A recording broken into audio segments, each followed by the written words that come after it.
Hi, I'm Adam Rippon. I'm creative director at Muteki, and I'm the creator of Dragon Fantasy. It's a series of retro RPGs that we've been building.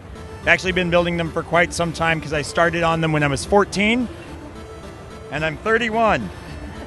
So 17 years have passed, and I spent a lot of that time doing other things, obviously, working for other companies. But my father passed away about a year and a half ago, so I realized that he had done lots of artistic, wonderful things with his life, and I had not. I'd been doing movie tie-ins and all kinds of things that were, great, but not lasting merit. So I decided it's time for me to do my own thing, and with Muteki, my team at Muteki, we've been building Dragon Fantasy. We've got Book 1, which is 4 different stories of 8-bit RPG goodness, and this one actually is our Minecraft chapter that we made when Notch invited us to Minecon. So we wrote a story about his magic Swedish hat. And this is our 3rd chapter, which is our own content entirely. It's the story of Gerald and his niece Ramona as they try to escape from a corrupt desert kingdom. This is it's our 8-bit stuff. It's a Dragon Quest style RPG, very traditional. Keeping it old school. Now this is our more 16-bit style stuff. We got much larger sprites, and actually earlier I was demoing a new feature in here that we kind of broke the demo with.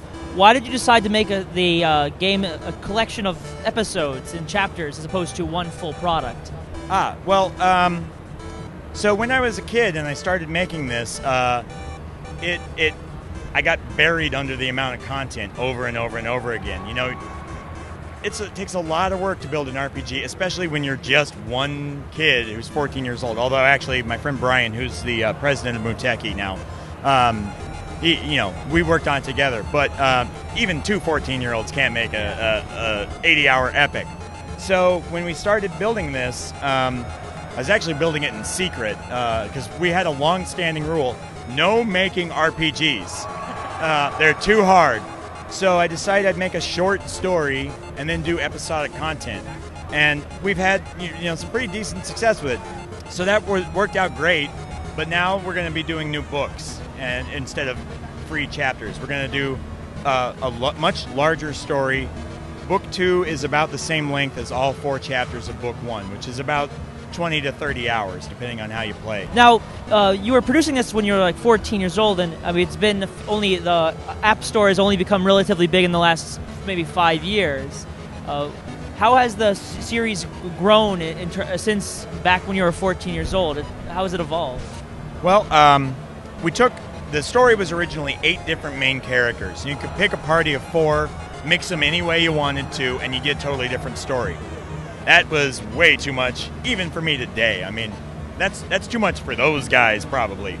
And so we've distilled it down to its core essence, and we're exploring the stories of 6 of those 8 characters. 2 of them weren't very good. Turns out I was 14. I didn't write very well. But we're adhering mostly to the original plot. I'm not going to go into what the end game is, but the stuff that we've started with is essentially the same. The only real big difference is that Ogden is now the main character rather than Gerald. Ogden was kind of a periphery character, but now he's the hero. And Gerald was always a complex character to write, and he remains so, but he doesn't come into the story until much later, in Chapter 3. In terms of gameplay, it looks a lot like the older RPGs of 8 and 16-bit games. Which games would you say really influenced the game as it is now? Well, graphically, it doesn't really look like it, but I would say my biggest influence has always been Earthbound. Earthbound is one of my favorite games. Its humor and its bizarre take on American life has inspired me as a writer for years. Other than that, though, Chrono Trigger is an obvious influence, I think, with the graphical style that we're going for now. Big, expressive characters. Lufia 2 is a huge inspiration for me. It's one of my favorite, series. Well, at least the first 2, anyway. So what's going on here in this particular part? Okay, so now we are joining our party after the events of chapters 1 through 3. Ogden, Anders, and the Woodsmen are going to the Southlands to look for the Void Stone, which is an important part of the story. They're searching for it. They don't know where it is, but they think it's in the Southlands. And Ramona is looking for her mother, who is in the Southlands. And then this guy right here is Pirate Bill. We've got a whole different arrangement of pirates who are actually all based on friends of mine. Bill, what? Show us your face. See the beard? There it is. Now see it over here? There it is. Yes, same guy, only much smaller and more pixely. Now, what would you say is the hardest part about making a game as a small developer, or even by yourself, for that matter? Well, I'm a programmer. I programmed almost all of this game, but I also did almost all of the background tiles. In fact, a lot of these are over 10 years old. I did them in 2001 for the Game Boy Advance version I was intending to do. And I'm reusing them now to save time. So there's a lot of asset creation involved in this. You know, you've got to build set pieces, and they've all got to look great, and you've got to build a lot of them. Every different place in a game like this has to look very, very different and be exciting and new and animated. You know, right now we don't have a lot going on in here, but we intend to have like dust blowing around and seagulls that are seated on things, and then when you get close to them, they scatter. And we're going to be building all of that. But that takes a ton of time, which is why you can't do it when you're just one guy. So luckily I've got a team of 4 people working on it with me. He just noticed us, and Anders noticed him. So here he comes. Oh, he just got me. And like I said, still the old battle system. Yeah, this is Mr. Rock Monster, and that's Mrs. Rock Monster, and they have serious relationship problems. All of their attacks are actually intended for each other because they're very angry because Mrs. Rock Monster thinks Mr. Rock Monster is cheating on her. Eventually, later on in the game, we intend to have them go to couples counseling. What platforms are you trying to get on? I know the Dragon Fantasy right now is on iPad, apparently. What other platforms are you planning to look for in the series for Dragon Fantasy, or even in its sequel? So Dragon Fantasy Book 1 is available on iPad, iPhone, iPod, and Mac and PC as well. It's on PC via Indievania and Desura, and it's on Mac via the Mac App Store. And we're going to get that on Desura too pretty soon.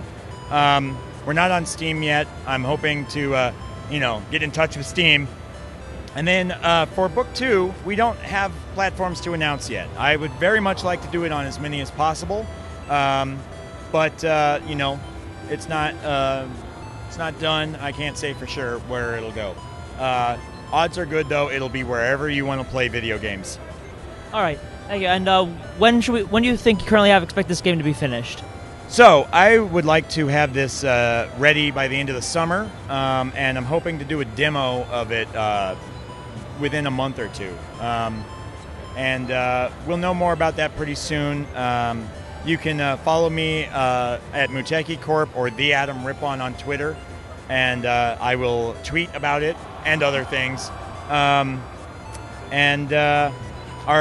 website, mutekicorp.com, and our Facebook, which is fb.com/MutekiCorp.